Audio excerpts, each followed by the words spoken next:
días a todos los presentes. El comité editorial de la revista Enfoques Edu tiene el agrado de saludar a todos los presentes, agradecerles el estar y agradecerles el estar sobre todo en este diálogo frente a este tema tan controversial, ¿no? Actualmente, que tiene que ver con la escritura académica y la inteligencia artificial. Eh, en esta oportunidad fueron invitados docentes con gran trayectoria en estos temas y un profesor del Instituto de Formación Docente de Salto, del área de informática, que se vincula directamente justamente con el tema inteligencia artificial. Mónica Braseiro y quien les habla, ¿sí? Nora Cosolap, seremos quienes moderaremos este evento, perdón, recogiendo preguntas que vayan surgiendo durante el debate. Y los invitamos a los presentes a registrar esas preguntas en el chat para luego compartirlas con las ponentes en un espacio donde ellas puedan dar respuestas o abrir nuevos debates, ¿verdad? Y al finalizar el coloquio, también les decimos que vamos a compartir un link o durante el transcurso de este coloquio a un documento de Google para, en primer lugar, registrar la asistencia. Y en segundo lugar, enviarles al correo que ustedes allí van a registrar, enviarles la participación a este evento, porque es importante que ustedes cuenten con esa, como fue un evento autorizado, valorado, muy bien valorado por el Consejo, es importante que ustedes cuenten con la constancia de haber participado. Para posicionarnos en el tema, la mayoría de los docentes podemos afirmar que esos avances vertiginosos a lo que está sometida la sociedad actual no nos permite a veces comprender cabalmente, con certezas y reflexivamente cómo afrontar los procesos de enseñanza y los procesos de aprendizaje a los que hoy en día estamos sometidos, docentes y alumnos también. Esa incertidumbre hoy en día yo creo que se apodera de todos los docentes. También eso genera mucho estrés, mucho afán por encontrar respuestas, respuestas que minimicen esa ansiedad que tenemos los docentes por generar aprendizajes significativos y además duraderos, ¿no? Cuando hoy todo es muy fugaz. Los aprendizajes reales, ¿sí? Tienen que ser duraderos. Y además tienen que ser aprendizajes que acompañen estos cambios que están impactando profundamente en quien lee, en quien escribe, y más aún en los docentes que somos quienes enseñamos a leer y a escribir. Entonces, frente a este tema, nos surgen muchísimas preguntas. Vamos a instalar sobre la mesa algunas de estas preguntas que de pronto encontramos sus respuestas o no.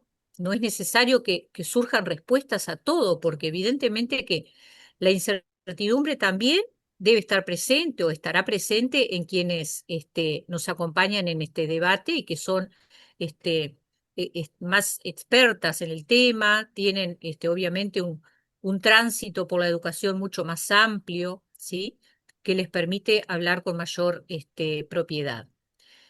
En primer lugar, una pregunta que surge ¿es necesario enseñar a producir textos coherentes, textos cohesivos, cuando un dispositivo tecnológico a veces pensamos que lo puede hacer por nosotros?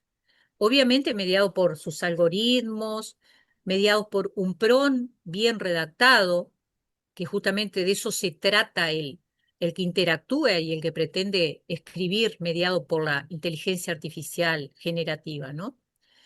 Y en definitiva, ¿es posible y es deseable la enseñanza de producir textos con esas características, o sea, mediados por la inteligencia artificial generativa? Entonces también es relevante preguntarnos, ¿qué tan ciego estamos ante la inteligencia artificial? ¿Cuánto sabemos los docentes para enfrentarnos a ella y para poder asumir nuestra responsabilidad docente o nuestra responsabilidad escritora, ¿no? Frente a una hoja vacía, cuando sabemos que a veces la IA la puede llenar inmediatamente?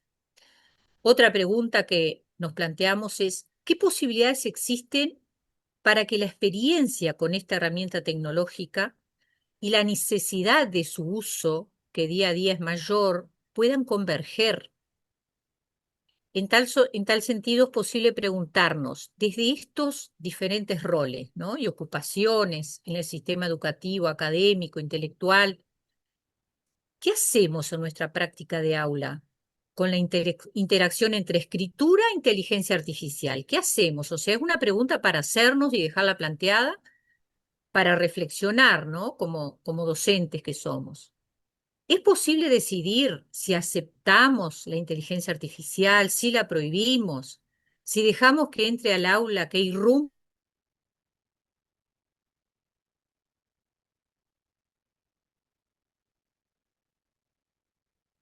y se haga nuestras, la insubordinación incluso en la escritura académica? ¿Qué implicancias éticas se desprenden cuando nosotros o algunos docentes o algunas personas adoptan una postura acrítica frente a las tecnologías? Acrítica, o sea, no somos capaces de poner en juego la criticidad para usarla, no usarla, en qué medida usarla, en qué medida no. Por otra parte, ¿qué sesgos sociolingüísticos se podrían estar reproduciendo desde la inteligencia artificial generativa? Y también qué brechas, qué inequidades pueden quedar descubiertas frente a la inteligencia artificial. Fíjense que son muchísimas las preguntas. Y por último, la última pregunta, ¿no? Que digo esto, tal vez quienes leemos o quienes leen mucho sobre neuropedagogía, tal vez puedan dilucidar un poquito esta pregunta o tocarla, ¿no? En el transcurso de esta jornada.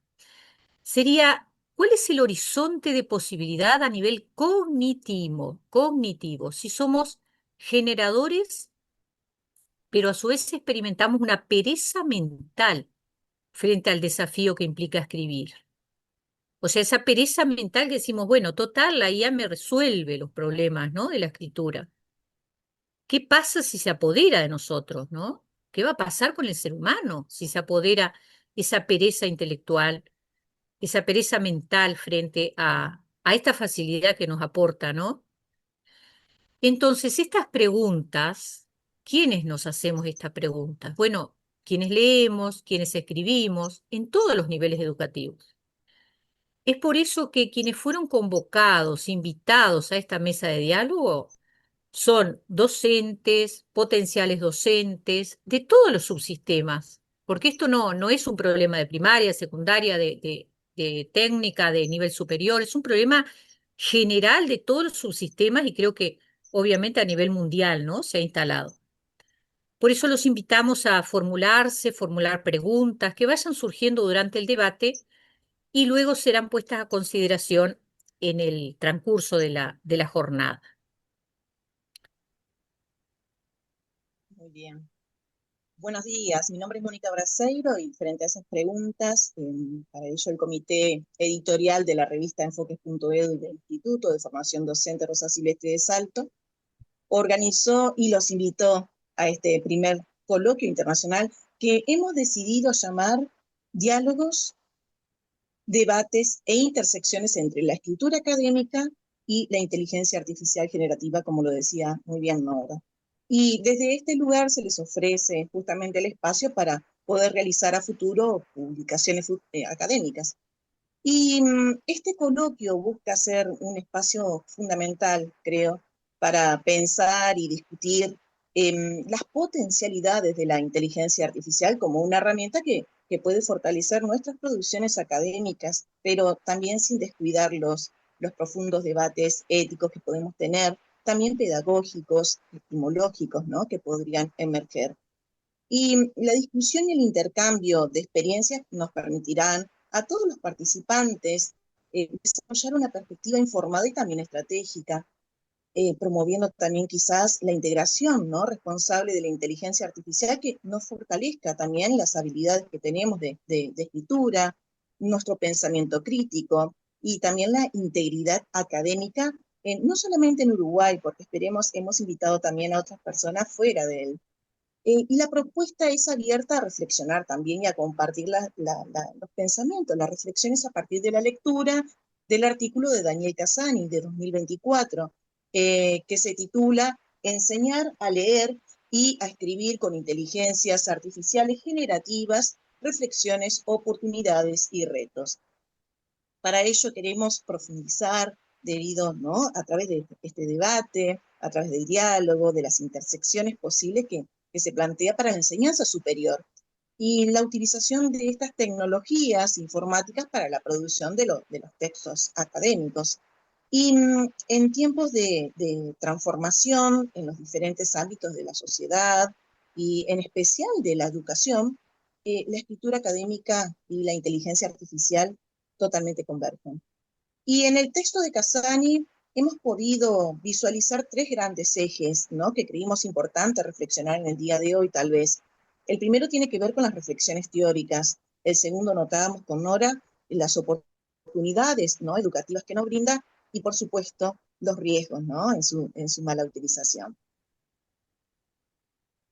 Exacto. El primer eje, por ejemplo, instala la idea, ese eje que tiene que ver con las reflexiones teóricas, instala la idea de que las inteligencias artificiales generativas no solo producen textos, sino que también modelan nuevas formas de leer y nuevas formas de escribir. ¿Ah? Entonces nos preguntamos, bueno, si son nuevas formas de leer y de escribir, también tenemos que nosotros modificar en parte, adaptarnos en parte a la enseñanza de la lectura y la escritura en todos los niveles. Estas tecnologías, también lo afirma Casani, desafían esas nociones tradicionales de autoría, de creatividad, de evaluación. Uno de los complejos temas es la evaluación hoy en día, ¿no? De los textos académicos que muchas veces producen los estudiantes, las tesis, las tesinas, los ensayos.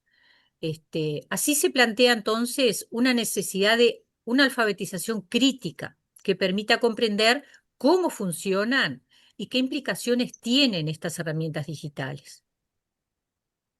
Y el segundo eje, le contábamos que tiene que ver con las oportunidades, al menos apreciábamos eso en relación a que las inteligencias artificiales generativas pueden ser totalmente aliadas para fomentar esa escritura colaborativa.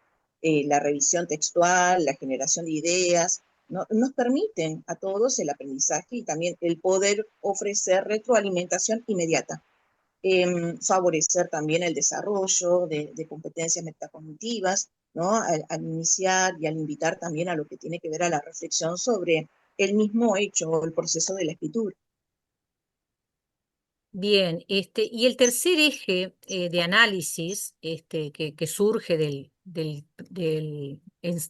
texto de Casani, perdón, en ese eje plantea que primero puede presentarse un riesgo de dependencia tecnológica y una pérdida de nuestras habilidades básicas. En segundo lugar, pueden observarse dificultades para evaluar la autoría, la originalidad de los textos que son producidos con la ayuda de la IA. ¿Ah? A veces es una ayuda supuesta, ¿sí? O a veces es todo hecho por la IA, pero justamente cuál es el rol de cada uno es un hilo muy fino allí que Casani lo plantea como una problemática, un riesgo, ¿verdad?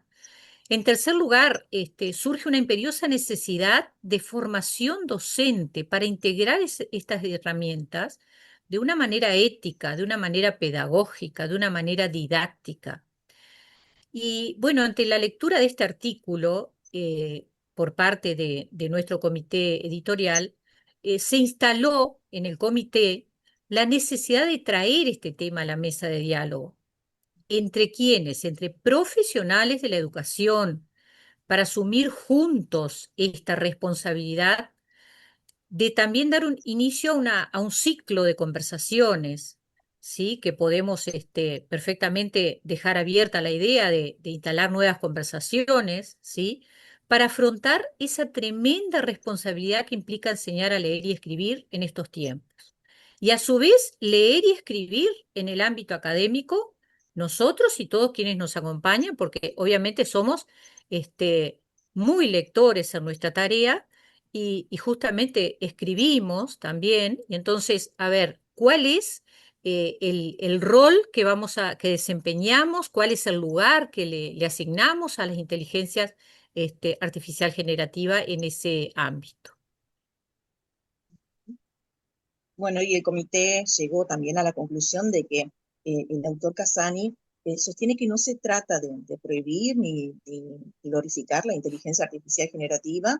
Creemos que trata de enseñar a usarla con un sentido crítico y creativo, en el cual nosotros tenemos que adaptar la enseñanza de la lectura, ¿no? Y de la escritura en los nuevos escenarios digitales. Y bueno, y en ese marco de este coloquio, creímos pertinente convocar y agradecemos rotundamente el haber aceptado a Eliana Lucián. Eliana Lucián es profesora de idioma español de IPA, licenciada en Letras y Técnicas Universitarias, en Corrección de Estilo de la UDELAR, tiene 2 maestrías en Lexicografía y Lingüística Hispánica, RAE, y en Ciencias Humanas, Lenguaje, Cultura y Sociedad de la UDELAR, es diplomada en edición y también es escritora. En la actualidad se desempeña como docente universitaria e investigadora en el Instituto Nacional de Evaluación en Educación. Además, trabaja como correctora y editora en el ámbito privado. Académicamente ha publicado libros, capítulos y artículos relacionados con la lectura y escritura en sus múltiples dimensiones formales y expresivas. Literariamente ha publicado libros infantiles, Yo autor, Yo lector y El sueño de estrella. Y un poemario titulado La sutil maquinaria del vuelo, y sus poemas integran antologías nacionales e internacionales. Bien, la otra invitada especial es Carmen Lepre, que es profesora de idioma español, es lingüista, neuropsicoeducadora y ha sido profesora efectiva en educación secundaria, en la que también fue inspectora de esta asignatura. Fue efectiva en lengua en los institutos normales, profesora de teoría gramatical en el IPA, SERP y educación semipresencial, y también actuó en calidad de asistente de español en la Facultad de Humanidades y Ciencias y dictó Español 1, Español 2 y sintaxis. También se dedica a la investigación e investiga fenómenos que conciernen a la lengua, a su aprendizaje, a su adquisición, a su morfología, a su ortografía y sintaxis, y sobre los que realizó numerosas publicaciones. Nos consta que esas publicaciones son muy bienvenidas, sobre todo a nivel de maestro de la Dirección General de Educación Inicial y Primaria. Son muy, muy, muy valorados todos sus libros por la sencillez, la claridad con que expone los temas, ¿no? Además, Carmen Lepre publicó y asesoró numerosos manuales sobre lengua en primaria. Es autora de manuales de idioma español para secundaria y una gramática y ortografía básica. También fue becaria de la Real Academia Española, integrante de la Comisión de Gramática de la Academia Nacional de Letras y en la actualidad integra la Comisión de Lexicografía, que atiende a la preparación del nuevo diccionario de la lengua española. Muy bien, contamos también con la presencia de Silvia Umpierres, integrante del Sistema Nacional de Investigadores, área de Ciencias Sociales, Ciencia de la Educación y de la Iniciación en el Uruguay. La formación que posee es doctora en Educación, máster en Educación, licenciada en Ciencias Biológicas, Actualmente es docente efectiva de biología con dedicación exclusiva del Consejo de Formación en Educación. Se desempeñó entre 2010 y 2014 como coordinadora nacional del departamento académico en ciencias biológicas. Entre 2014 y 2022 fue directora interina del Instituto de Formación Docente de San José. Ha obtenido por concurso en el año 2022 derecho a efectividad. No lo ha sustituido aún. Es docente y tutora en la Universidad OR en 3 maestrías en educación, formación de formadores y gestión de las instituciones educativas. Ha contribuido también al diseño curricular de las materias institucionales formadoras, otras actividades profesionales que podemos destacar, que ha participado de tribunales de evaluación de tesis de posgrado, en especializaciones y maestrías también, en educación, formación de docente y gestión de instituciones educativas, en el ámbito público y así también en el privado. Bueno, en este caso también podríamos decir que realizó tutorías de grado en el área de educación, es miembro y cofundadora de la red Alicia, Alianza para la Colaboración, la Investigación y los Aprendizajes en el Uruguay. Integra el equipo de investigación Trébol del Instituto de Formación Docente de San José. Y otras actividades también que podemos nombrar es que ha hecho presentaciones orales en congresos internacionales en Perú, Cuba, Uruguay, que tienen que ver con la ciencia y la educación. Es tutora a nivel de doctorado de Uruguay y también de Argentina. Ha actuado como evaluadora de revistas académicas y de divulgación científica en varios países. Ha participado también en proyectos internacionales en Brasil, en Argentina, España, Chile y Uruguay, y ha actuado como evaluadora de proyectos de innovación y de investigación Perú y Uruguay. Aportes ha efectuado, ha realizado la construcción institucional. En relación a ello, integra la comisión asesora del programa de apoyo al desarrollo de la investigación, ¿sí?, en la formación de Pradine, de la educación. Integró también a los eventos académicos del CFE y representó a la NEP en la organización de la Semana de la Ciencia y la Tecnología, y ha hecho muchos aportes a la sociedad, integrando también la Comisión Ética en el uso de animales para la experimentación en la Facultad de Medicina de la Universidad de la República, honorariamente, ¿sí?, como representante de la sociedad civil. Bien, y el otro docente que nos acompaña, ¿sí?, es el maestro y profesor Mauricio Ferreira, que es docente orientador en tecnologías, profesor de pensamiento computacional en el Instituto de Formación Docente de Salto, Rosa Silvestri, así como también es profesor de agroinformática en la carrera técnico en producción vegetal intensiva de la Dirección General de Educación Técnica Profesional, UTU, y profesor de Ciencias de la Computación en Dirección General de Educación Secundaria.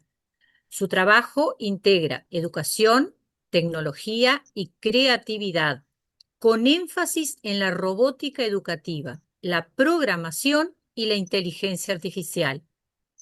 Bien, ahora, una vez presentados todos nuestra mesa de lujo, con todos los que estamos integrados a este encuentro virtual, vamos a dar paso a los docentes que se presentaron para que hagan uso de la palabra e instalen el intercambio sobre esta temática. Primeramente, vamos a invitar a la profesora Lucián, quien contará con 20 minutos para su intervención. Muy bien.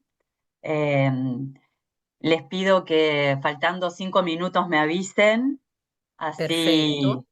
administro el tiempo y redondeo.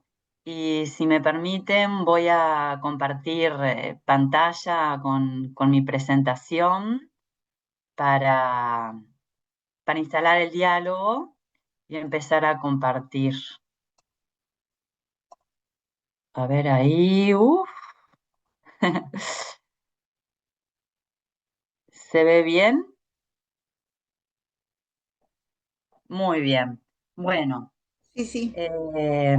titulé mi presentación desafíos de la inteligencia artificial generativa en la concepción de consignas de escritura y rúbricas de evaluación como recursos formativos.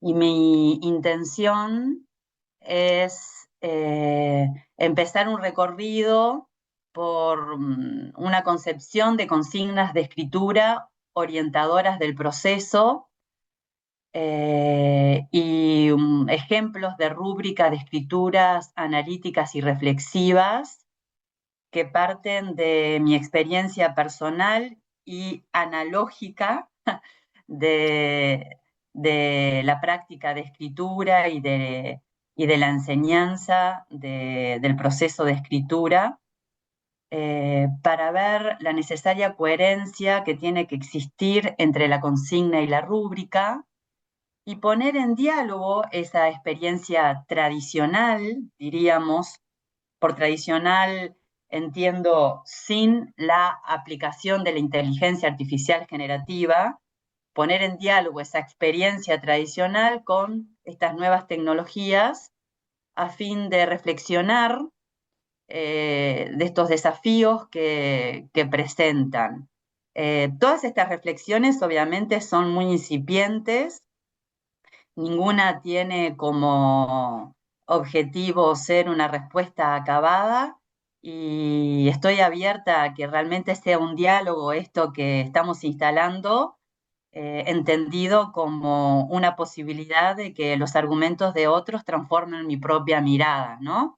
Entonces, desde ese lugar, abrimos la conversación. Bueno, consignas de escritura orientadoras del proceso. Tomo como punto de partida una concepción de Anijovic y González, que entienden las consignas como pautas orientadoras del proceso que tienen como objetivo la paulatina autonomía del estudiante sobre sus propias prácticas. Entonces, lejos de buscar poner en aprietos cognitivos al estudiante con consignas oscuras o demasiado abiertas, las consignas orientadoras del proceso buscan no solamente obtener un resultado final adecuado a la situación comunicativa, sino ir orientando una metodología que se vaya integrando al hacer del estudiante, con preguntas disparadoras, con sistematizaciones de estructuras prototípicas en determinados géneros textuales. Entonces, partiendo siempre de situaciones comunicativas lo más reales posibles, contextos que estén en circulación, que tengan un sentido significativo en la vida del estudiante y que puedan ser integradas a su quehacer cotidiano, que no queden en situaciones artificiales generadas solamente para el aula. Un gran desafío. Entonces, consignas, escrituras orientadoras del proceso. El primer ejemplo que pongo aquí es un ejemplo de un cuaderno de escritura del que participé como autora, que está en funcionamiento en este momento para educación primaria y que parte de un proceso que empieza por poner al estudiante, en este caso de sexto año de escuela, en situaciones en las que pueda leer, comprender, dialogar, primero leer por sí mismo, después leer a través de la voz del maestro, después dialogar con sus compañeros, diferentes modelos, en este caso, de una autobiografía, ¿sí? Yo acá sinteticé el proceso, pero bueno, la primera parte es comprensión lectora, poner en situación de entender cuál es la finalidad comunicativa de ese género, que es un subtipo dentro de la narración, y empezar a ver determinadas características lingüísticas que hacen a ese género. Una vez que se pasa por ese momento más lector, oral, pasamos a la planificación de la escritura. Y en esa planificación de la escritura, yo sé que acá no se ve, pero lo que me interesaba era que se viera la silueta más que entrar en el detalle conceptual. Es una hoja en blanco con renglones para escribir con la antigua tecnología del lápiz, con la antigua tecnología del manuscrito, ¿sí? Pero llenar este espacio en blanco a partir de categorías que se le van dando al estudiante, ¿sí? Como disparadoras del proceso, ¿sí? Que si lo relacionamos con el apoyo a la redacción que puede darnos la inteligencia artificial generativa, no son más que estas preguntas disparadoras que la inteligencia artificial le puede hacer al estudiante cuando el estudiante le pide que lo ayude a hacer un ensayo. ¿Sobre qué va a hacer tu ensayo? ¿A qué público va a estar destinado? ¿Qué extensión requiere? Y una vez que esas pautas se van dando, se va moldeando a través de un diálogo interactivo con la inteligencia artificial el producto final. Aquí el diálogo no es tan interactivo porque hay un autor de las preguntas que no vuelve a tener un feedback por parte del estudiante. Entonces vemos que si bien el principio dialógico es el mismo, con la inteligencia artificial podría ser mucho más interactivo que lo que es en esta tecnología tradicional del lápiz y el papel. Pero el principio de la consigna orientadora es el mismo, ¿sí?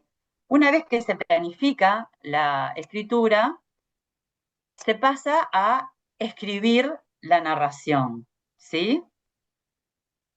Esa narración vuelve a tener las pautas orientadoras del proceso.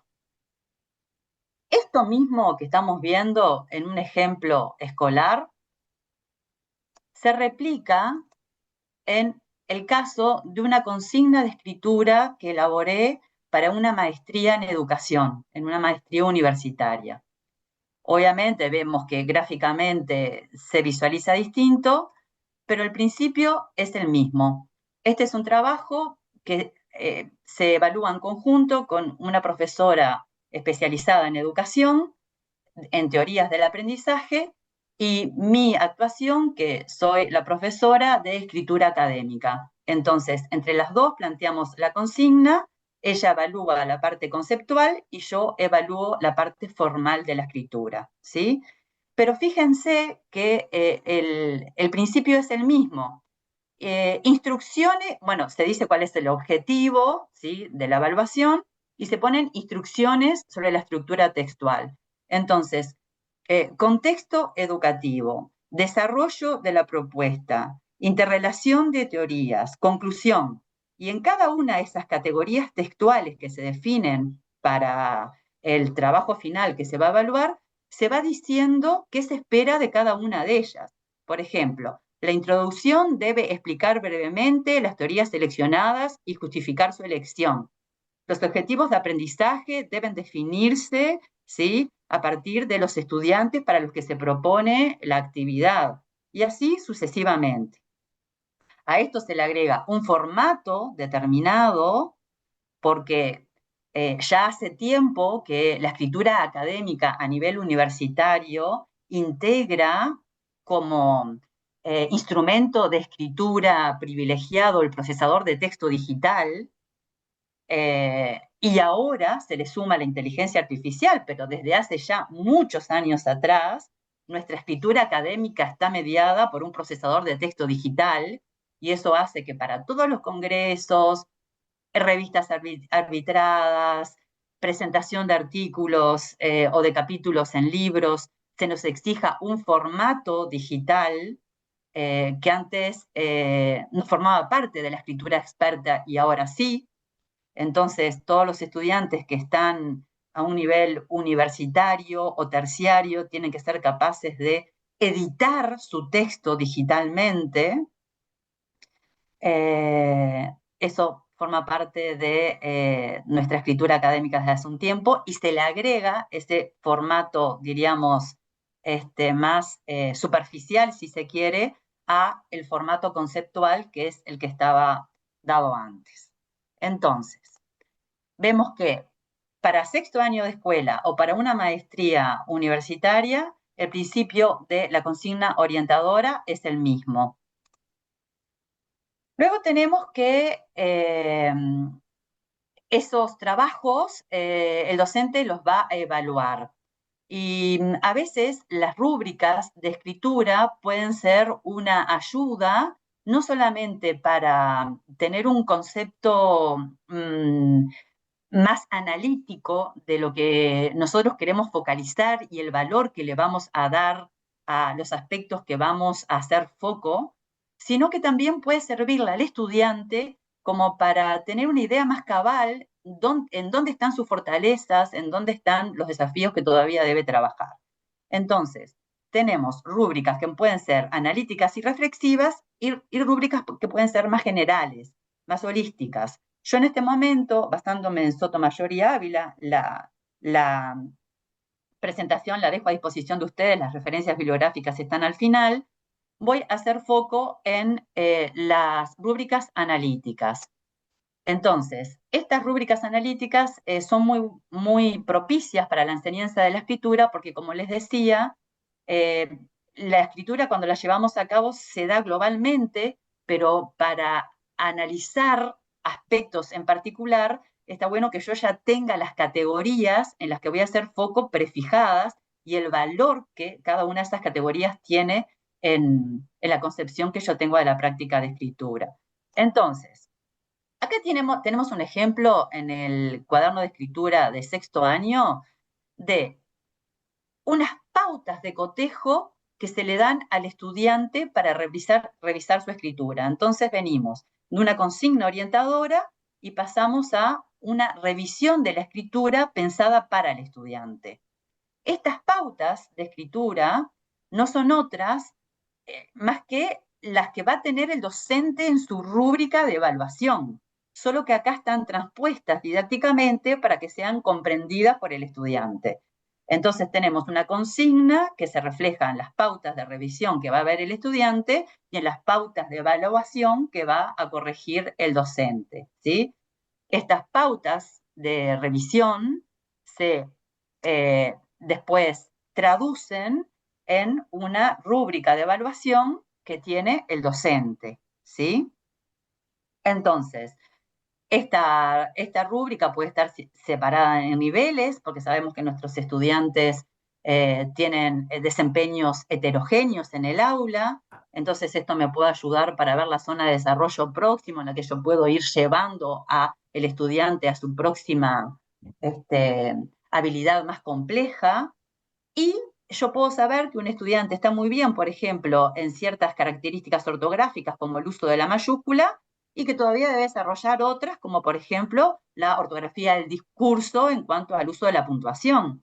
Entonces es lo que le decía, estas rúbricas analíticas me ayudan a ver dónde tengo que hacer foco y también le ayudan al estudiante con estas pautas de revisión a ver en qué viene andando bien y en qué todavía tiene que usar esas rueditas atrás de la bicicleta para poder avanzar. Todavía no es tan autónomo en ciertos aspectos. Esto mismo después se refleja en las pautas universitarias. Fíjense que esta es la rúbrica que usó la profesora especialista en educación para evaluar la parte conceptual del trabajo final. Y esta es la rúbrica que usé yo para evaluar la parte lingüística, ¿sí?, de ese trabajo final. Acá ven cómo yo separé en aspectos ortotipográficos, porque yo incluyo el aspecto formal de la edición tipográfica digital en los trabajos académicos, la ortografía del discurso, la ortografía de la palabra, el uso léxico, si los términos técnicos están bien empleados, si emplea correctamente la sinonimia, y a cada uno de estos aspectos le voy poniendo una valoración. No todos valen lo mismo para mí, ¿sí? En función de los objetivos que yo me planteo con el proceso de evaluación que estoy llevando a cabo.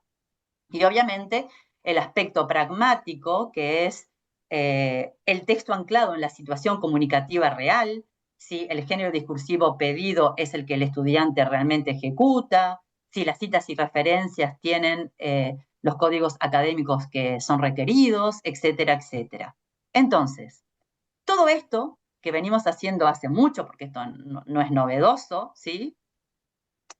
Presenta grandes desafíos a nivel de la inteligencia artificial generativa. En primer lugar, la inteligencia artificial generativa usa una base de datos muy grande que genera un modelo de lenguaje natural.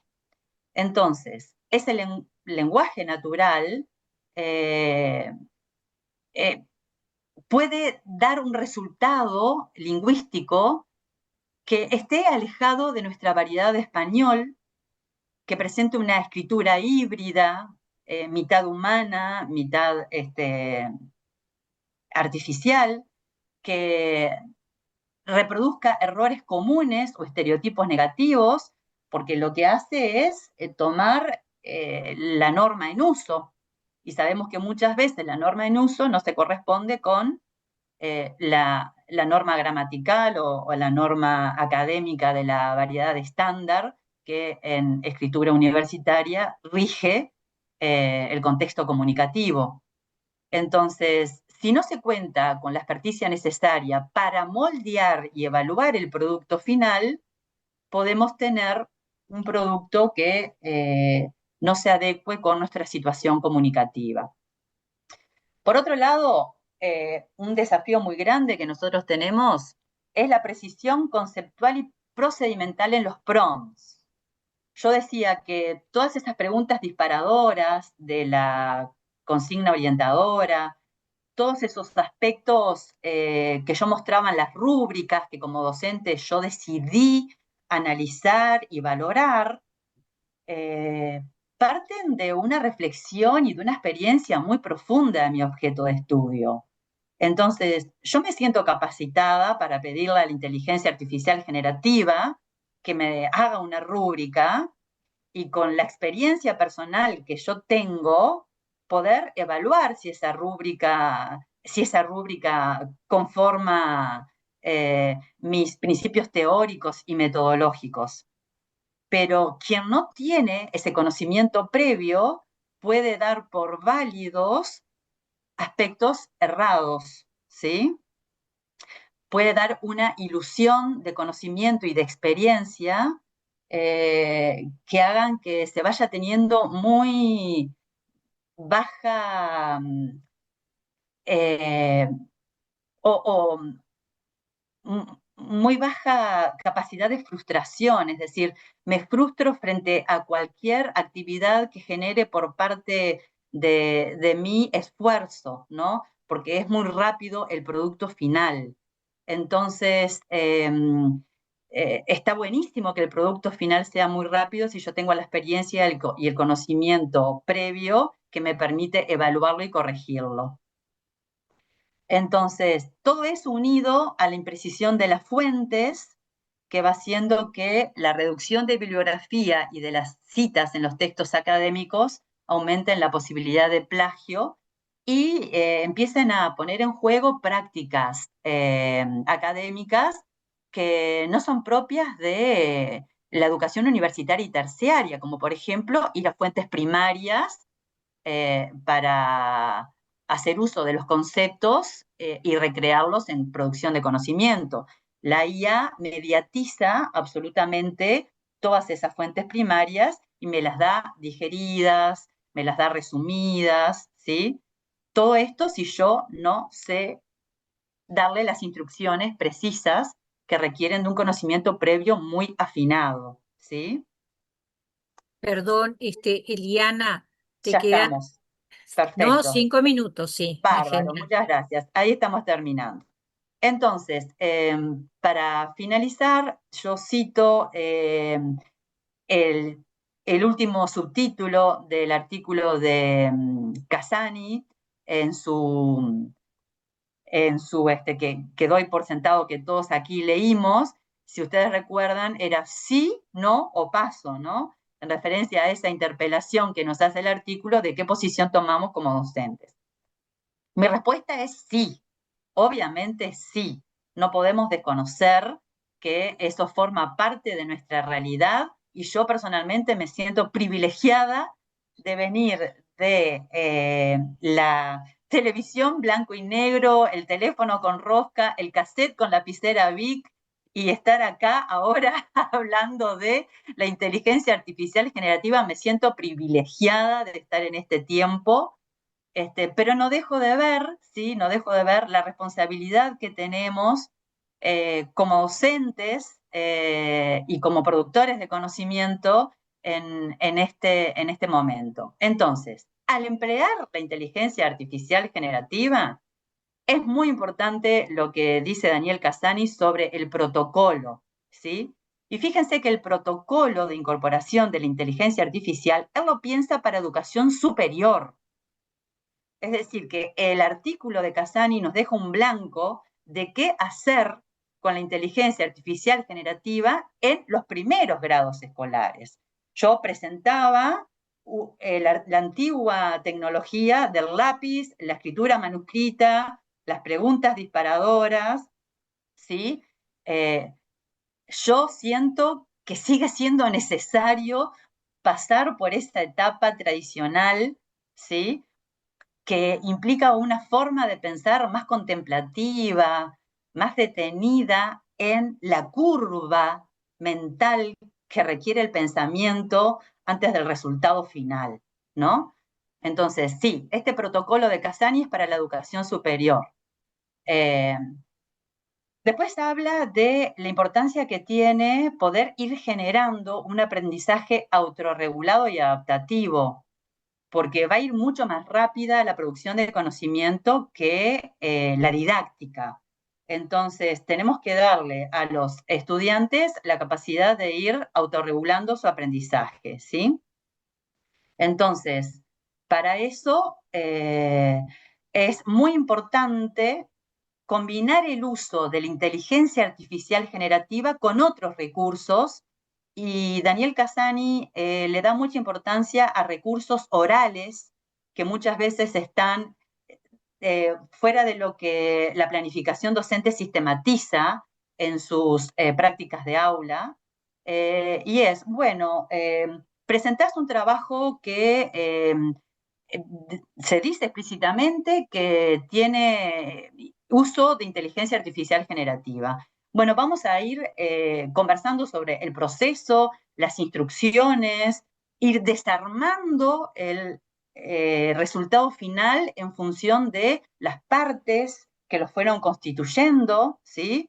Hacer mucho énfasis en que es más importante el proceso que el resultado, porque es en el proceso en donde se aprende significativamente, en donde se aplica el conocimiento crítico que permite saber si realmente aprendimos y experimentamos lo que estamos dando como resultado final, o es solamente una ilusión de conocimiento acrítico, neutro, no humano, que me da la ilusión de omnipotencia cuando en realidad estoy todavía en pañales.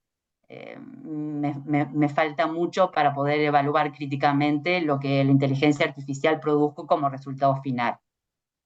Y algo muy importante, Casani habla de las cuentas institucionales de los centros educativos con todo lo que éticamente eso implica, ¿no? Entonces, dejo planteado aquí desde las prácticas tradicionales a los desafíos de la inteligencia artificial, lo que el artículo de Casani me generó, el diálogo que yo pude ir haciendo entre mis prácticas y la inteligencia artificial, y queda a disposición mi correo electrónico para seguir el diálogo y bueno, quedo a disposición para lo que ustedes quieran y quedó abierto el diálogo para seguir viendo cómo avanzamos en esto. Exacto, la verdad que excelente tu tu postura y coincido plenamente en que este texto de Casani hace referencia, más bien focaliza, dirige la mirada hacia nivel terciario, pero precisamente tanto a nivel de educación primaria como educación media es quizás mucho más complejo, ¿no? Porque tenemos que generar además, ¿no? El análisis crítico y la postura crítica y reflexiva. Y sabemos que a veces el niño, el adolescente, no se encuentran en una etapa de desarrollo como para generar un uso autónomo de la IA. Es por eso la gran responsabilidad de los docentes de acompañar ese proceso, enmarcándolo en un proceso de generación de una ética frente a la postura de la IA, ¿verdad? Porque podemos, como decíamos al principio, generar esa pereza intelectual donde, bueno, todo me lo resuelve la inteligencia artificial generativa. Por eso coincido plenamente en ese gesto que hacía Eliana, ¿no? De volver a escribir, a hacer uso de nuestro cuerpo para ponerle el cuerpo y el pensamiento, ¿no? Los procesos cognitivos debemos desarrollarlos a la par que nuestra mano genera esas producciones, ya sea en formato electrónico, en formato digital, o dictándole al dispositivo y que el dispositivo me escriba ante el dictado. Pero la producción textual es un gran tema sobre el cual debemos seguir sin duda debatiendo y conversando para instalar esa reflexión a nivel de los docentes que tienen todavía mucho por transitar y no sabemos hasta dónde va a llegar, si hay un techo, ¿no? Que no lo avisoramos todavía, parece que esto es una bola de nieve que crece y crece, y bueno, no es la idea de tener, ojalá que continúe creciendo y brindando nuevas oportunidades, ¿verdad? Pero, bueno, desde nuestro rol, ¿cómo asumimos eso? Eso es lo que nos genera mucho estrés. Bueno, muchas Bien. gracias, Eliana, y tenemos el material, justamente las diapositivas, para poder compartir con los demás participantes. Una pregunta formulada en el artículo, ¿sí? No o paso, que nos invita a seguir cuestionándonos, ¿no? Y los invitamos también a cuestionarse y a preguntar en el chat, a continuar haciéndolo. Y ahora sí, a continuación escucharemos la intervención de la profesora Umpierres, recordando sus 20 minutos para exponer su postura sobre el tema. Adelante, profesora, muchas gracias.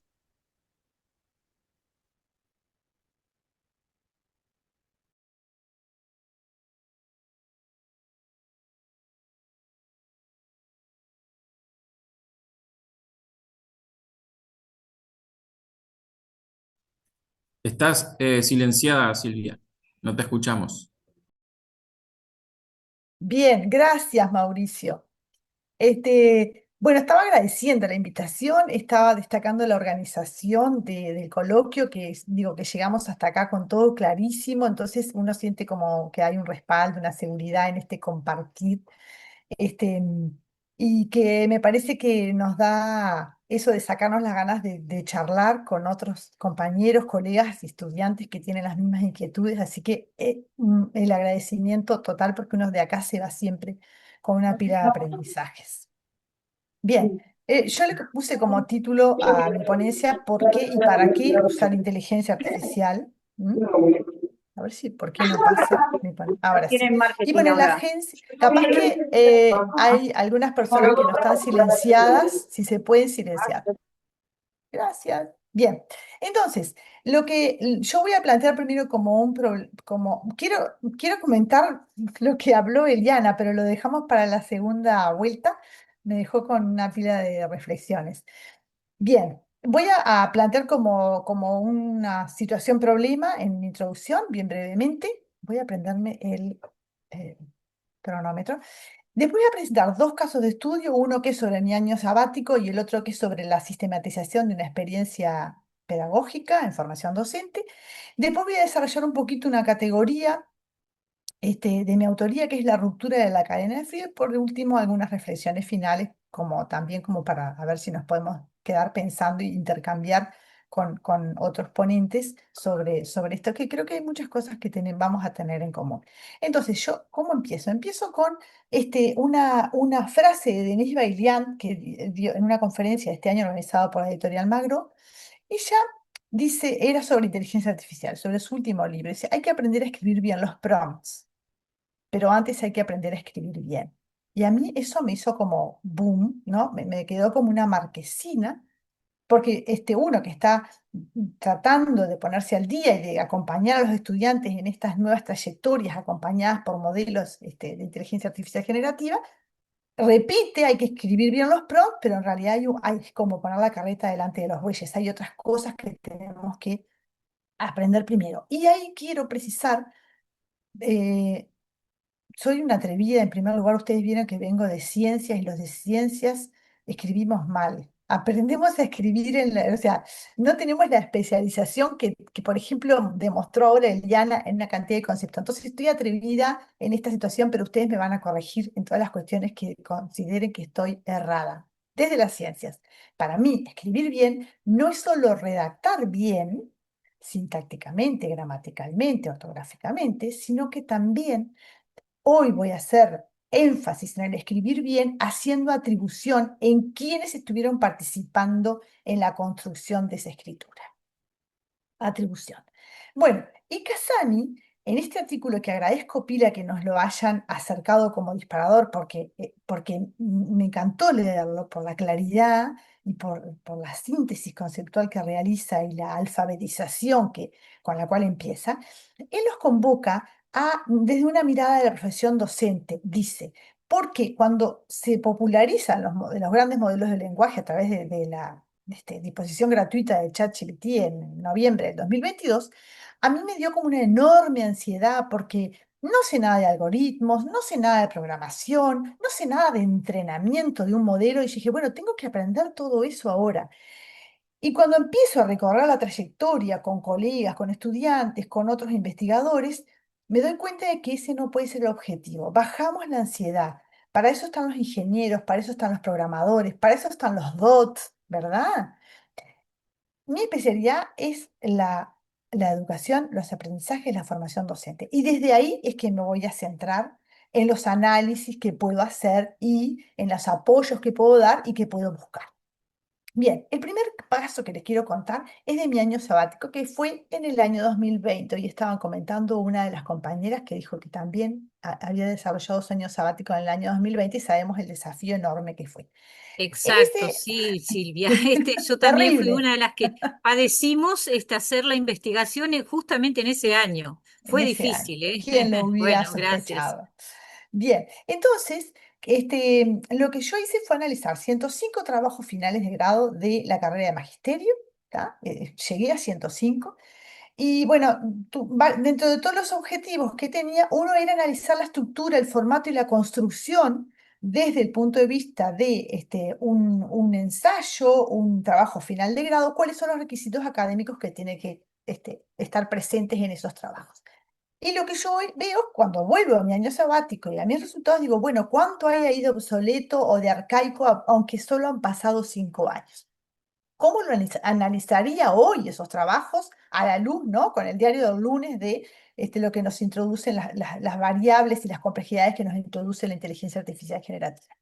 Acá lo que yo les presento es los 14 criterios que yo utilicé para esa parte de este estudio de los trabajos finales de grado, donde yo voy a minimizar, porque no sé si ustedes ven los puntajes generales, que es importante. Yo lo que hice fue como un ranking en esos 105 trabajos finales de cómo estaban esos elementos, cómo estaban desarrollados y la calidad de esos elementos. Por ejemplo, las referencias bibliográficas, si estaban completas, es decir, si había una adecuada atribución a cuáles eran los autores que habían estado nutriendo mi trabajo, estaban o no estaban, o estaban con errores. Entonces, en un puntaje total de 105, porque son 105 trabajos, solo 31 tenían ese elemento correcto, o sea, para explicarles cómo los ranqueé. Sin embargo, por ejemplo, en la presentación del problema pedagógico en torno al cual gira ese trabajo final de grado de la carrera de magisterio,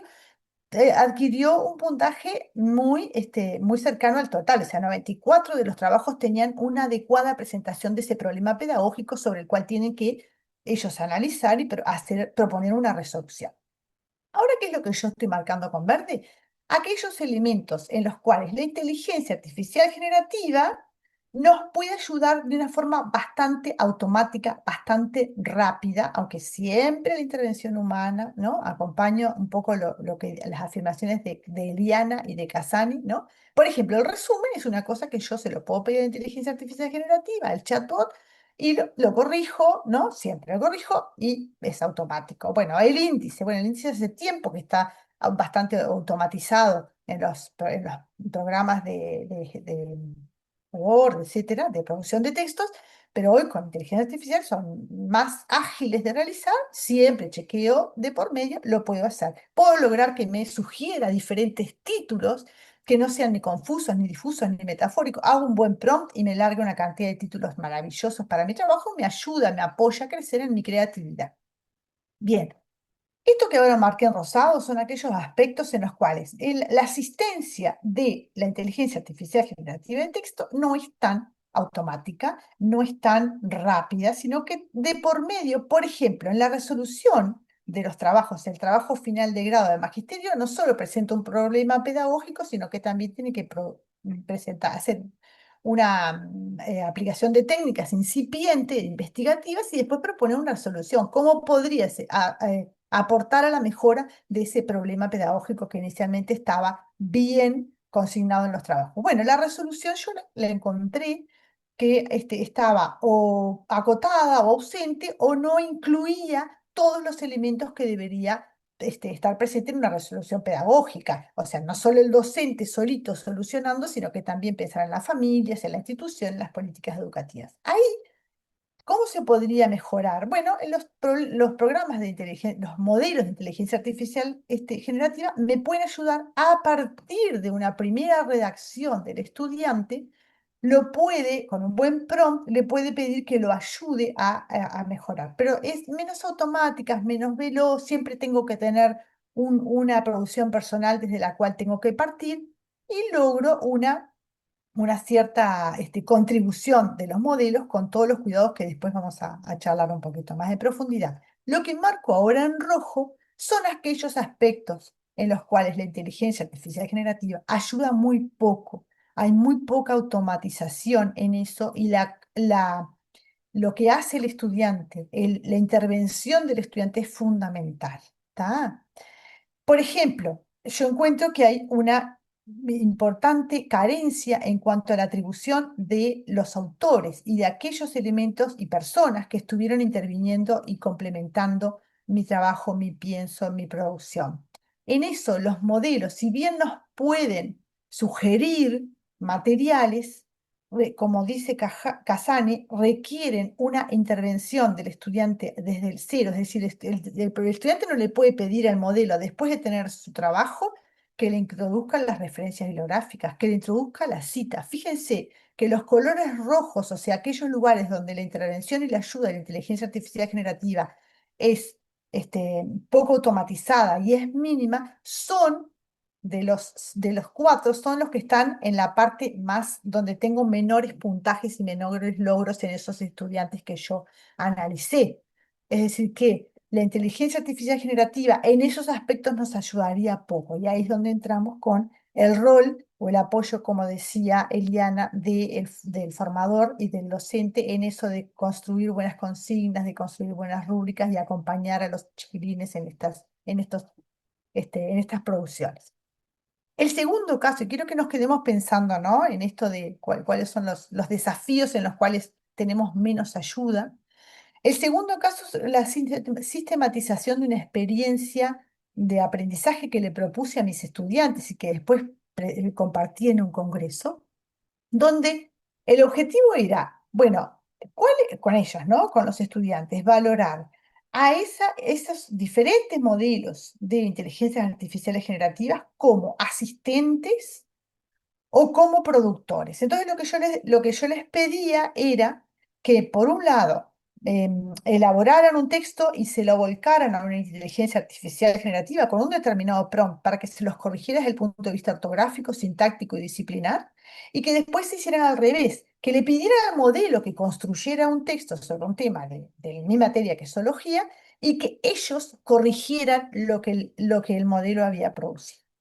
Este es el resultado de qué errores detecta la inteligencia artificial generativa en las producciones de los estudiantes. Y como ustedes ven, encontró errores de forma pertinente, disciplinares. Ese 2,17 quiere decir que más o menos 2 errores por trabajo corrigió el modelo en las producciones de los estudiantes, pero fíjense que hay un 5 en la corrección de errores sintácticos en las producciones. O sea que el modelo se mostró muy bueno corrigiendo sintácticamente las producciones de los estudiantes.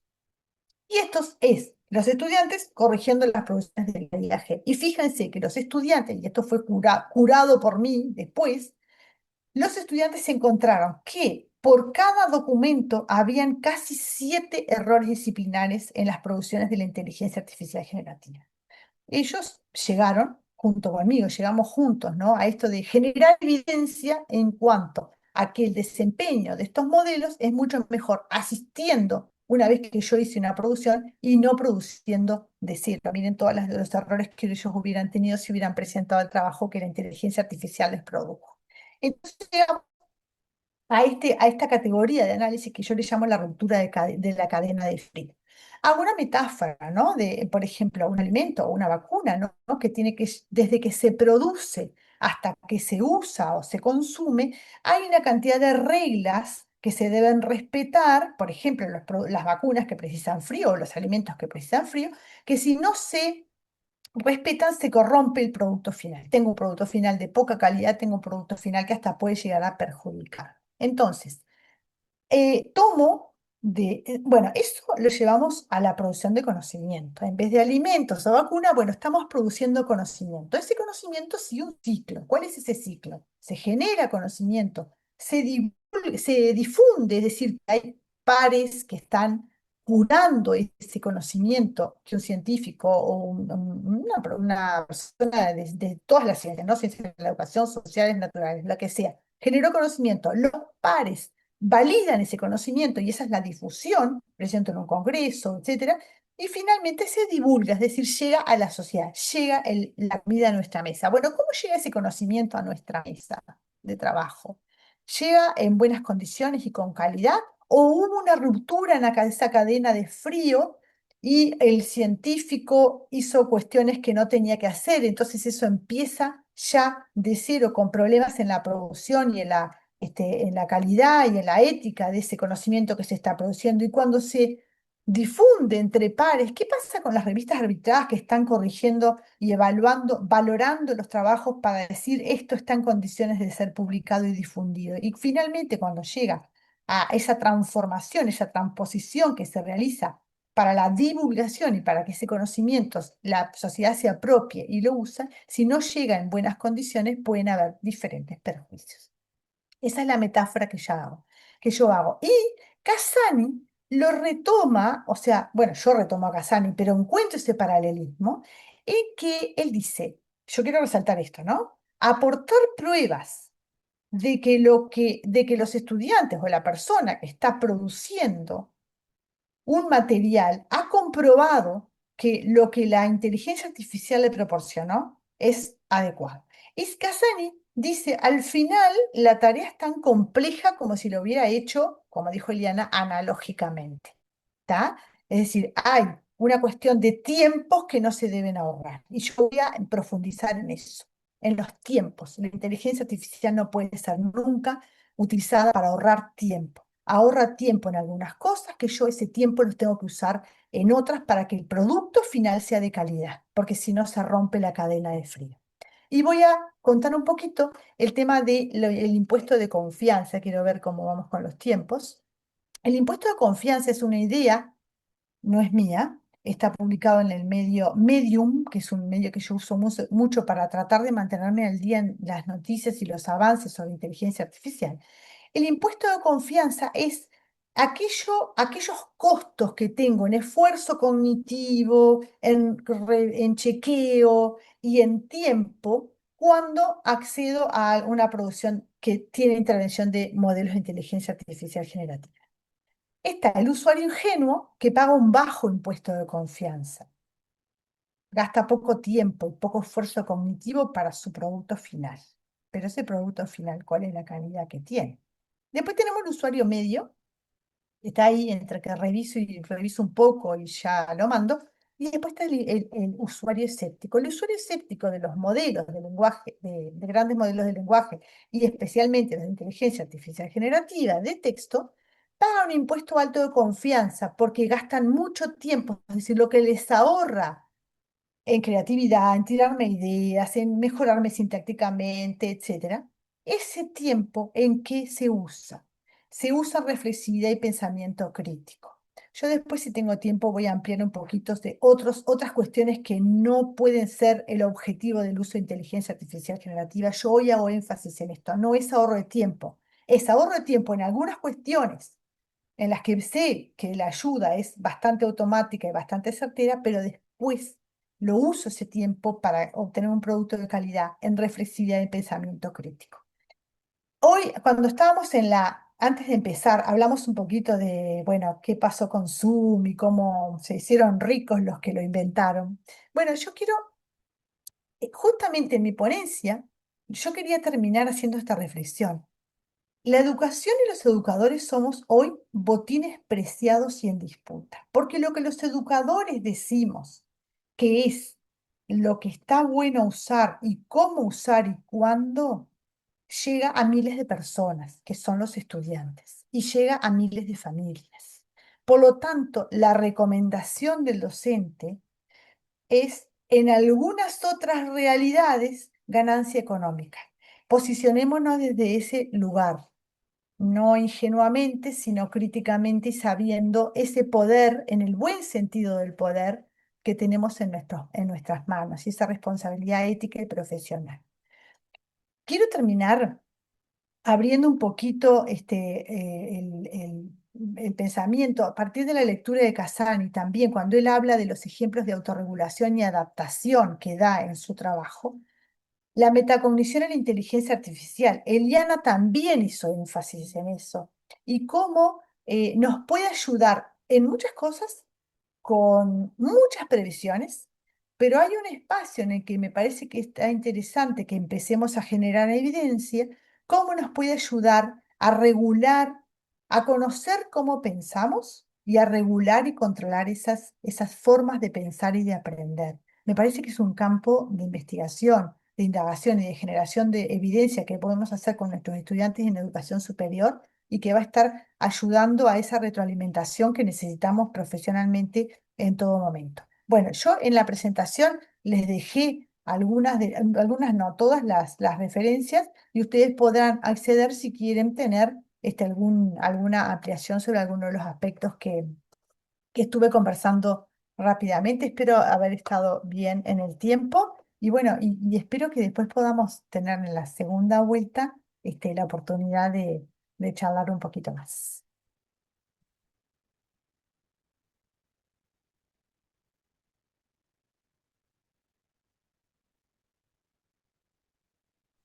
No se te escucha, Nora. Estás muteada. Perdón, gracias. Muchísimas, estaba dando gracias a la profesora Umpierre por su exposición muy clara, muy concreta, y justamente muy adaptada al tiempo que se le asignó a cada ponente.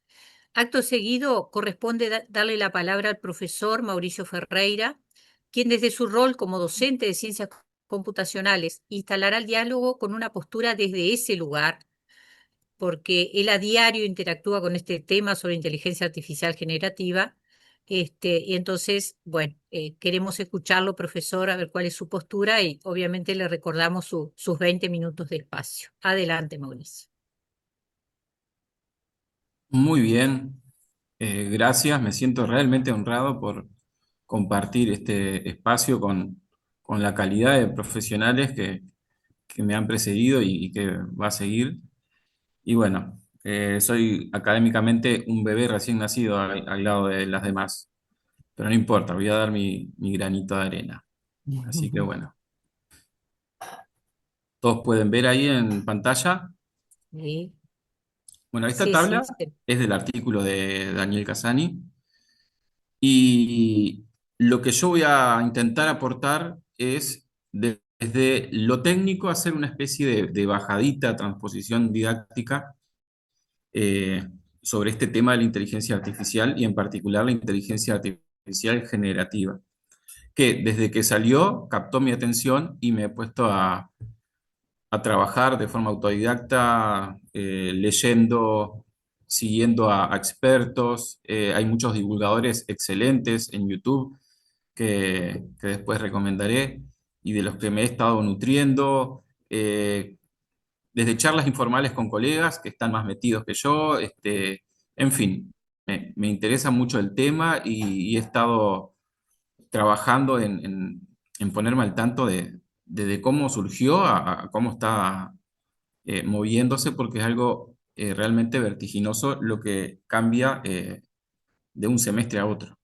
Pero bueno, en esta tabla del artículo de Casani tenemos un súper resumen comprimido de cómo ha venido el tema de la inteligencia artificial desde sus orígenes hasta ahora.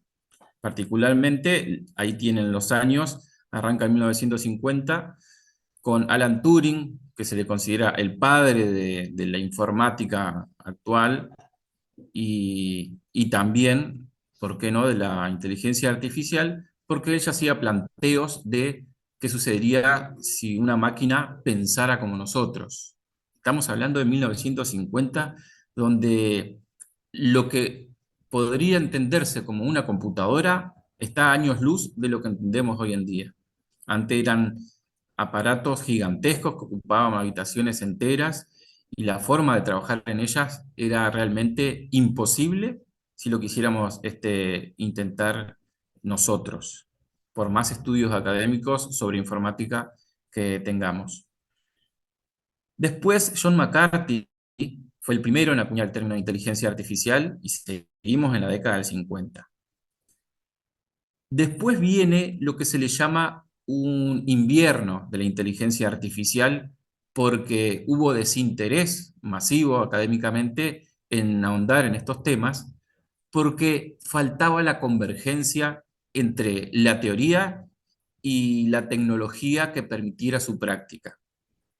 La evolución del hardware todavía no era suficiente para que los investigadores pusieran en práctica muchas teorías de algoritmos y aprendizaje automático.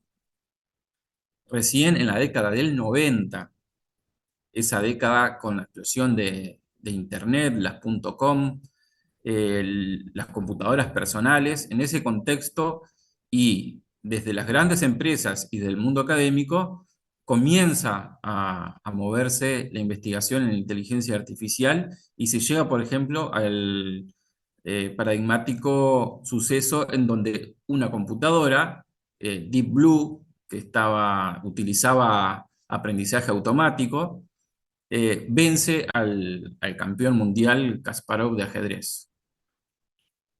Eso fue un hito, porque comenzaba a manifestarse que la máquina empezaba a superar al hombre en áreas en donde antes no se podía conseguir. Por ejemplo, el ajedrez.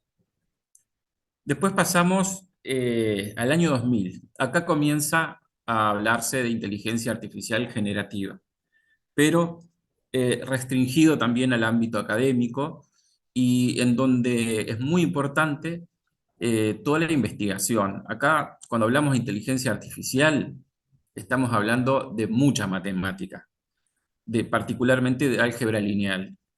Y desde la academia se empiezan a hacer investigaciones para que la computadora, además de analizar datos, sea capaz de crear datos. Pasamos al año 2016 y se empiezan a desarrollar los grandes modelos de lenguaje, los LLM, y yo voy a intentar explicar esas comillas que aparecen ahí, que son muy importantes cuando Casani dice que son maquetas, ¿no?, de nuestro lenguaje, y esas comillas son muy importantes, porque implican una verdad que hay que decirla. La IA no piensa como nosotros y no comprende nuestro lenguaje humano. Esa es la base y que esas comillas quieren marcar. Seguimos un poco en el tiempo, aparece los primeros chatbots, todo esto a nivel experimental, las empresas, las grandes empresas, Google, empiezan a trabajar con algoritmos que sean capaces de completar textos humanos. Y aquí surge algo paradigmático que es el modelo transformer o transformador, que es realmente el corazón de la IA que manejamos hoy, ChatGPT, Gemini, lo que quieran. El corazón es el modelo transformer y lo vamos a ver un poquito más adelante y voy a intentar explicarlo de una forma sencilla. Y por supuesto, ya lo sabemos, cuando sale ChatGPT, la versión 3.5, en noviembre del 22, se ha desarrollado desde esa fecha a hoy una guerra mundial de las grandes empresas norteamericanas, empresas chinas, por quién da el mejor producto. ChatGPT es un producto, Gemini es un producto, las empresas quieren vendernos un producto y en esa guerra comercial que tiene el objetivo de captar la mayor cantidad de consumidores y por lo tanto obtener más ganancias, hace que las empresas tomen decisiones sobre esos productos y los que nos van a ofrecer. Cambio de pestaña y vamos a ver un poco aquí cómo se crean esos productos. Estos grandes modelos de lenguaje de inteligencia artificial generativa. Quiero aclarar algo. Estamos donde estamos porque ha existido una convergencia entre el hardware y el software. En la década del 90, principios del 2000, se instala y empieza a crecer la industria de los videojuegos. Y la industria de los videojuegos llevó a que empresas como Nvidia crearan lo que se llaman las tarjetas gráficas, capaces de renderizar a los videojuegos en 3D. Y para que el videojuego en 3D funcione bien, hay mucha matemática del tipo geométrico, mucha matemática geométrica para llevar a una pantalla en 2D la sensación de que estamos en un mundo en 3D. Y para que esta matemática que lleva a la pantalla de los gamers funcione, se necesita lo que se llama computación paralela. ¿Qué significa esto? Que la computadora tiene que estar procesando datos y haciendo cálculos con muchas cabecitas en simultáneo, de forma paralela, para que esto funcione bien. El cerebro normal de una computadora, desde que tenemos las computadoras personales, comenzó con el microprocesador que hacía una instrucción a la vez, a grandes velocidades, y nos daba la sensación de que hacía una multitarea real, pero en realidad hacía una instrucción a la vez. Estoy hablando de las computadoras que tenían procesadores como Pentium, Pentium 2, Pentium 3, Pentium 4, algunos habrán tenido esas computadoras con esos procesadores, hacían una instrucción a la vez, pero a una velocidad que no somos capaces de comprender, y eso nos daba la sensación de que estamos con un reproductor de audio, navegando en internet y en un procesador de texto, y todo sucedía a la misma vez. Después empieza de a poco a surgir los procesadores multinúcleo, o sea, ya piensan dos cabezas, piensan más que una, después 4, ahora tenemos procesadores en el mercado, pagando un poquito más, computadoras con 16 núcleos y más. Pero a lo que voy es que la industria se dio cuenta de que más cabezas, más procesamiento en paralelo, mejores resultados. La industria que yo les hablaba hoy de los videojuegos llevó a esta creación de placas de video y después viene otro mundo que empieza a acelerar esto, el incentivo de las empresas por crear mejores y más eficientes placas de video que hacen procesamiento paralelo, o sea, procesar datos en mayor cantidad al mismo tiempo. Y es la minería, las criptomonedas, el Bitcoin. La convergencia se dieron cuenta de que para hacer minería de datos para las criptomonedas necesitaban, y era muy eficiente, las tarjetas gráficas. Las tarjetas gráficas que en un momento eran para gente que quería videojuegos en 3D, ahora pasaron al procesamiento de datos de las criptomonedas. Eso llevó e incentivó a las empresas a crear mejores tarjetas gráficas y elevó el costo de las mismas. Las criptomonedas nos embromó a los gamers porque elevó el costo de ese hardware porque se venía una industria que pagaba por esas tarjetas de video. Este sí fue el caldo de cultivo para que el hardware convergiera con la academia que había venido estudiando durante décadas cómo procesar de forma eficiente los datos. Y hay otro factor sin el cual no estaríamos donde estamos con la inteligencia artificial, que es Internet. Internet es otra clave de este rompecabezas. Internet llevó a que surgiera lo que se conoce como la Big Data.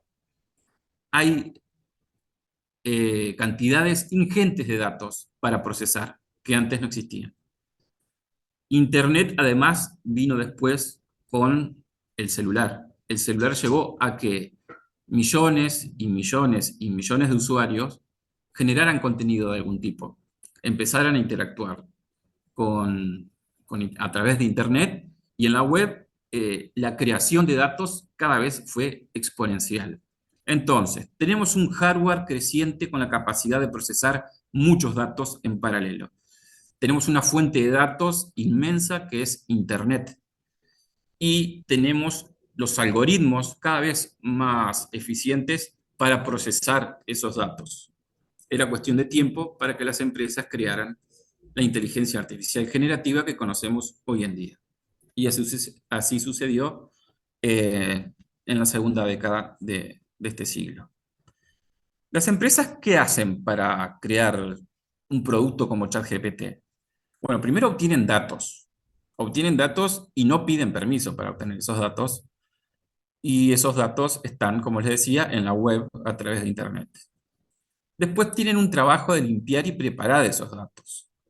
Algunas empresas se dedican más a esto y otras no tanto. Y ahí viene la calidad de los datos que después van a ser usados para entrenar a estos modelos de inteligencia artificial. Después que tengo esos datos preparados, ahí sí se entrena la inteligencia artificial, y la forma en que lo entrenan, en parte se sabe y en parte es una caja negra que cada empresa se reserva y jamás lo vamos a saber, hasta que algún gobierno elabore o la Unión Europea elabore algún protocolo que exija a las empresas. Por el momento no lo va a haber, y creo que no lo va a haber nunca porque hay cuestiones de intereses económicos. Después esos modelos entrenados con cantidades, como les decía, gigantescas de datos. Esos modelos empiezan a encontrar patrones en los datos y empiezan a aprender, entre comillas. No aprenden como nosotros, no comprenden, y luego vamos a ver por qué. Esos datos son evaluados. Acá en la evaluación sí aparece la mano del hombre, porque recordemos que queremos crear un producto que se pueda vender. Entonces, evaluar es importante para la empresa, que el producto sea convincente para los futuros usuarios. Después se publica, como sucedió en noviembre del 2022, y la gente empieza a usar. Y también las empresas utilizan el uso de las personas para tener insumos para mejorar su producto. Desde, si nos gustó la respuesta que nos dio ChatGPT y le damos a la manito de OK, hasta la forma en que vamos haciendo el fine tuning, que es a través de prompts, vamos retocando lo que nos devuelve y no estamos convencidos y volvemos a dar un prompt para ir cambiando aspectos de lo que nos ha dado ChatGPT. Bueno, todos esos son insumos para ir mejorando. Y de esta manera las empresas crean el producto. Bien, hasta acá me han podido seguir, ¿se entiende o estoy hablando muy difícil? Muy bien, seguimos entonces. Gracias. Muchísimas gracias, Mauricio.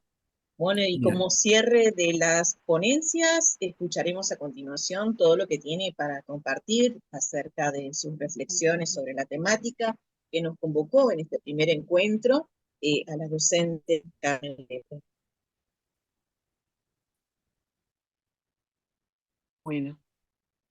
Bueno, en primer lugar voy a felicitar a las organizadoras por el orden en que nos pusieron, nos colocaron a los ponentes, porque yo aprendí mucho de Eliana, de Mauricio, de Silvia.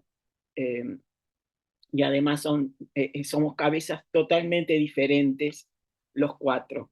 Eliana y yo tenemos algo en común, que es toda la parte de letras y de lingüística. Las dos somos profesoras de español y hemos trabajado juntas en algunas oportunidades. Pero con Mauricio y con Silvia no tenemos demasiada conexión en lo específico, en la especificidad de nuestra tarea, pero me sentí muy complementada.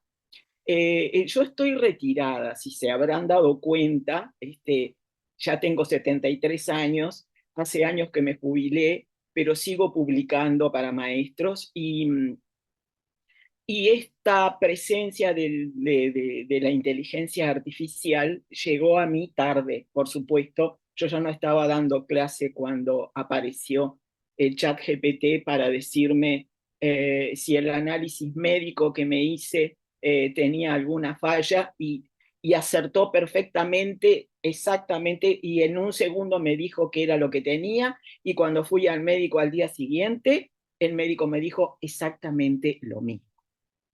Ahora, esto lo estoy descubriendo luego de que dejé de dar clase, pero para mí fue el artículo de Casani una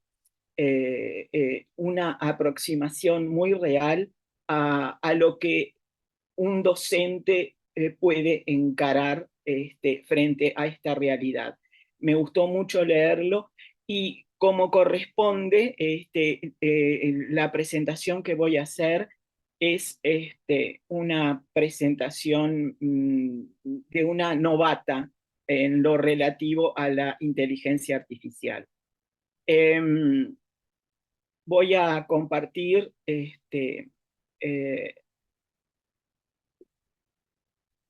si puedo, si me dejan. Porque lo que yo hice fue, en primer lugar, avísenme porque seguramente me voy a ir del tiempo, porque suelo ser, me distraigo mucho cuando estoy y me voy por las ramas muchas veces.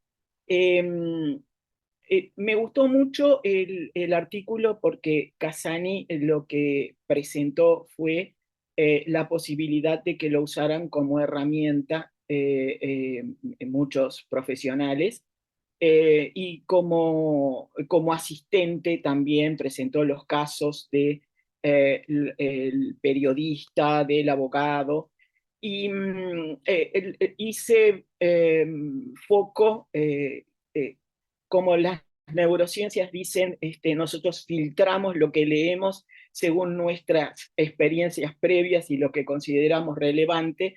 Lo que resultó relevante para mí en este caso fueron estas dos tablas. Esta primera tabla en la que establece una diferencia entre lo que puede hacer un principiante y lo que puede hacer un profesional. No voy a hacer demasiada lectura de esto porque ustedes ya lo leyeron. Y esta otra tabla en la que frente a una docencia universitaria el alumno podría estar usándola. De todo esto habló Silvia con total experticia, porque ya estuvo investigando en su año sabático todo esto y me encantó todo lo que dijo.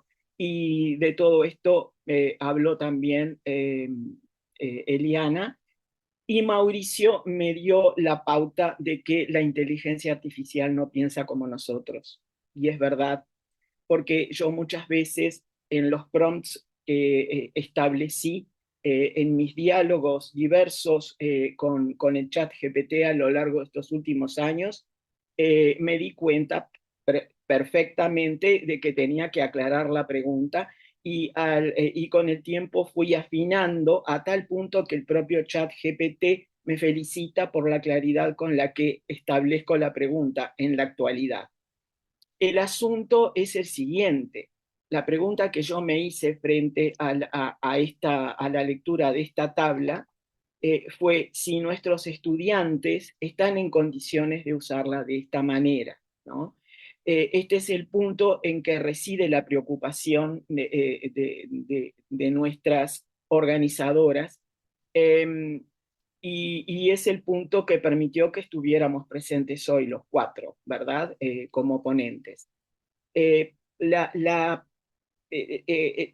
consecuencia de esto fue que yo, como siempre, porque es una obsesión mía y Eliana lo sabe como alumna mía que fue, yo siempre voy a las causas de las cosas, ¿no? Entonces busco la fuente, siempre voy en búsqueda de la fuente. Y la fuente, como soy vieja, puedo decir en que cuándo surgió nuestra preocupación por la escritura académica. Cuando yo era docente de instituto normal, por allá por la década del 90, los planes en la década del 90 cambiaron mucho en el instituto normal. Yo creo que a lo largo de esos 10 años o 15 años que estuve dando clase allí, transité por 4 planes diferentes. Y en algunos planes se pedía monografía. Bueno, en las monografías los estudiantes a esa altura copiaban y pegaban. Había que ingresar a Google y buscar realmente y aparecían los plagios perfectos. El tema es por qué, porque claro, fue ahí cuando surgió la necesidad de establecer talleres, ¿verdad? En la década del 90 empezaron los talleres de escritura académica. ¿Pero por qué empezaron? Porque en realidad, en los años anteriores, yo cursé el IPA, cuando lo cursé no tuve que hacer monografías, pero en la facultad, en el otro estudio de grado que tengo, tuve que elaborar monografías desde el principio. Y a mí nadie me enseñó escritura académica y yo podía escribir sin tener demasiadas dificultades. ¿Por qué se transitó de una diferencia tan grande desde los años de la década del 70, cuando yo era estudiante, hasta el 90? Pasaron 20 años, no fue tanto. Claro, dictadura de por medio, pero no fue tanto. Y en los 90 los estudiantes ya estaban copiando y pegando. A nosotros nos enseñaron a elaborar fichas. Las fichas eran de cartón y teníamos una caja de zapatos llena de fichas para poder después utilizar como citas.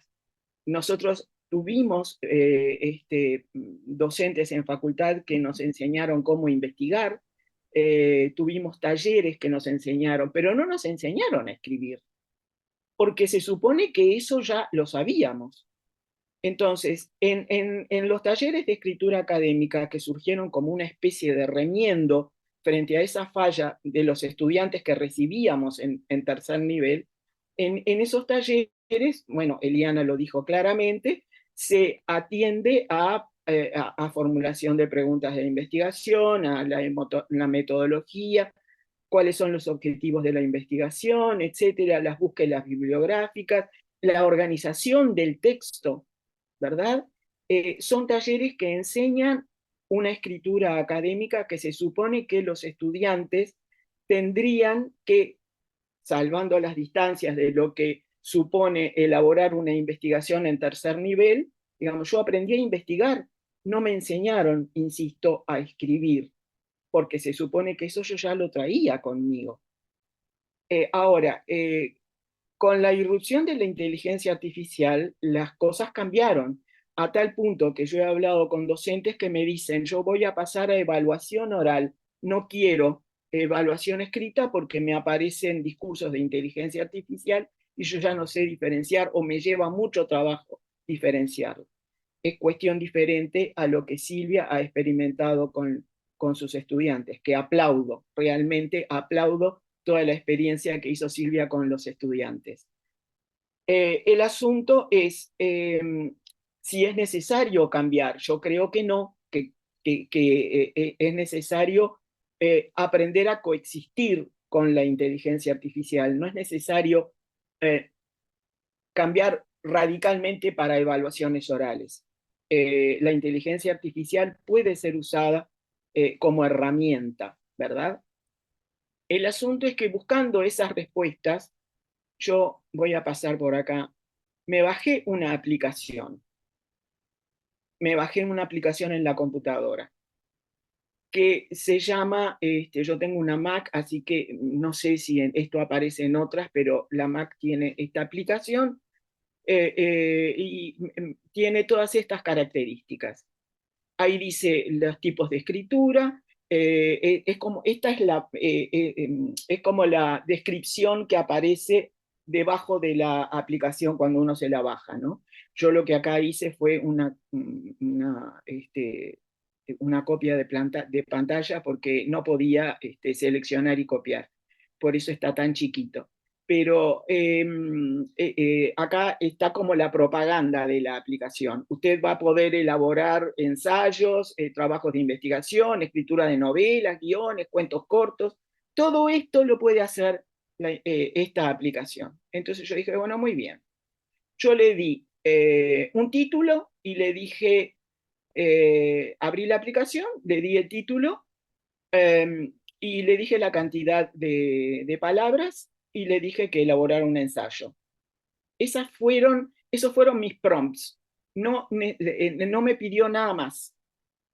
El título, proceso de elaboración de una tesis a través de la inteligencia artificial. Como verán, me aparece todo con mayúsculas al estilo norteamericano. Nosotros no ponemos los títulos todos con mayúscula en sustantivos y adjetivos.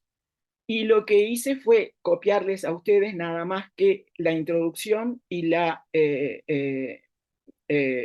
conclusión. Esto lo escribió totalmente la inteligencia artificial. En la introducción dice, la inteligencia artificial ha revolucionado diferentes sectores, incluyendo el ámbito académico. La capacidad de las máquinas, se autodenominan máquinas, tanto esta elaboradora de textos como el ChatGPT, para procesar datos y generar contenido coherente, ha abierto nuevas posibilidades en la elaboración de trabajos académicos, incluida la tesis. Y luego dice, este ensayo explora los pasos que una inteligencia artificial sigue para construir una tesis, centrándose en el proceso de investigación, redacción, estructuración, así como las implicaciones éticas y metodológicas que surgen de este uso. Y a continuación presenta los pasos. Yo copié los pasos y por supuesto que después del paso 1, paso 2, paso 3 y todo lo demás, aparece muy detallado qué es lo que va a hacer en cada caso. O sea, está haciendo, ya sé que Mauricio dice que no piensa como los humanos, pero está haciendo exactamente lo que haría un humano en esto. Esto a mí honestamente me asusta, ¿verdad? Porque la organización de los pasos es exactamente los pasos que un estudiante podría hacer en la redacción de los documentos, ¿verdad? De una tesis o de lo que sea. Obviamente la inteligencia puede sugerir y guiar al escribiente, ¿verdad? Pero también puede elaborar por el escribiente todo. En la conclusión aparece esto. El uso de la inteligencia artificial en la elaboración de tesis representa un avance significativo en la investigación académica a través de un proceso estructurado que incluye definición de tema, literatura, todo eso, ¿tá? Puede ser una herramienta valiosa para estudiantes e investigadores. No obstante, y esto lo dice esta aplicación y lo dice el ChatGPT, con el que también mantuve entrevistas largas a lo largo de todo este mes, dice, es crucial considerar las implicaciones éticas y la importancia de la supervisión humana en cada etapa del proceso. la interacción entre la creatividad, a mí me encantó esto, que lo dijo la máquina, no lo dije yo. La interacción entre la creatividad humana y la potencia de la inteligencia artificial tiene el potencial de transformar la manera en que se realiza la investigación en el futuro. Y eso me pareció interesante porque sí es interesante cuando la máquina ayuda en el proceso de investigación, cuando puede hacer bueno, esto, lo de ChatGPT lo voy a pasar porque si no me demoro demasiado. Porque con el ChatGPT también hice una experiencia similar y llegamos más o menos a las mismas conclusiones. Es decir, el usar la inteligencia artificial como ayuda para la investigación, para analizar los datos, para elaborar estadísticas, y luego poder el alumno que está produciendo el texto explicar cuándo la usó y por qué la usó, vuelvo a lo de Kazani en la tabla en la que muestra cómo puede un alumno usar la inteligencia artificial de manera reflexiva y utilizando la metacognición. En ese sentido, sí creo que es importante y puede llegar a ser útil. Ahora, voy a pasar por alto todo lo que me dijo el chat GPT, con el que mantuve. Ya tengo una amistad de varios años.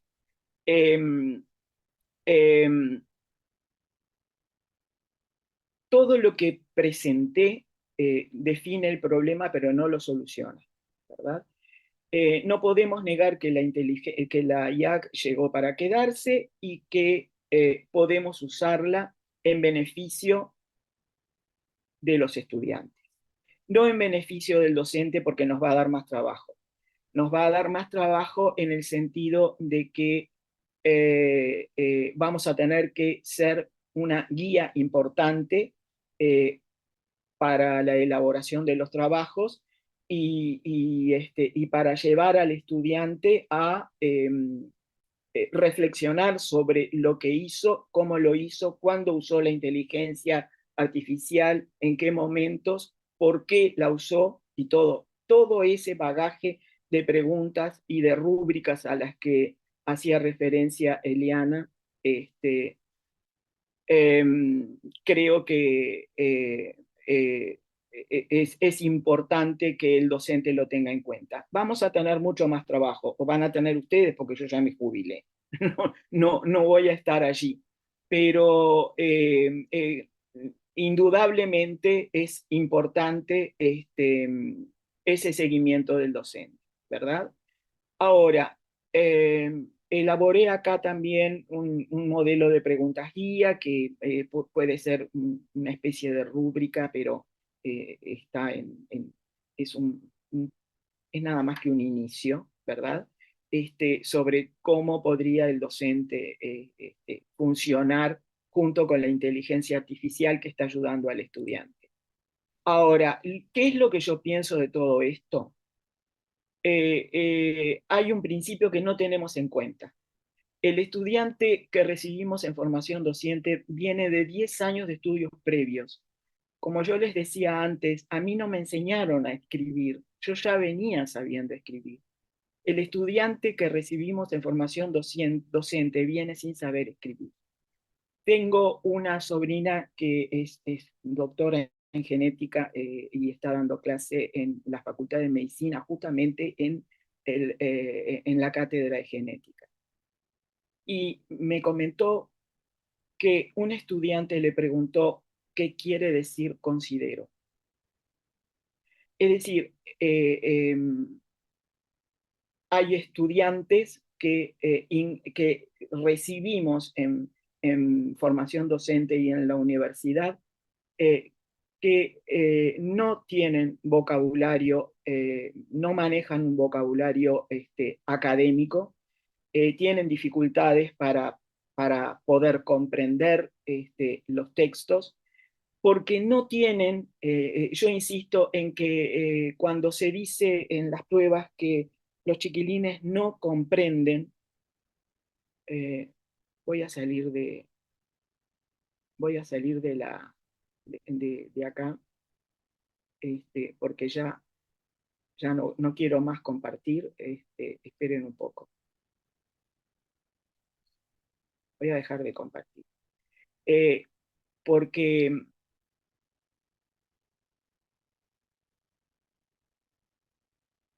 no sé qué estoy haciendo. ¿Me ven ustedes? Sí, Te sí, vemos salís y te vos. escuchamos bien. Ah, bueno, está, porque yo no me veo, estoy acá con la pantalla esta de compartir. Bueno, les decía, yo elaboré algunas investigaciones siendo asesora de institutos privados en las que tenía que ver cómo se manejaba la lengua a lo largo de primaria, secundaria y bachillerato. Y busqué escritos de los distintos docentes de todas las asignaturas. Veía que en bachillerato, en asignaturas como historia o filosofía o literatura, en las que tenían que escribir mucho, porque en ciencias no escriben mucho, porque los profesores buscan formas más rápidas de poder corregir, eh, había estudiantes que tenían escritos de 10, calificaciones de 10, y elaboraban esquemas. Entonces yo les pregunté frente a eso, ¿por qué les ponían 10 si les habían pedido que explicaran? Y resulta que el estudiante elaboraba esquemas. Y me decían que, bueno, que ellos se imaginaban el resto.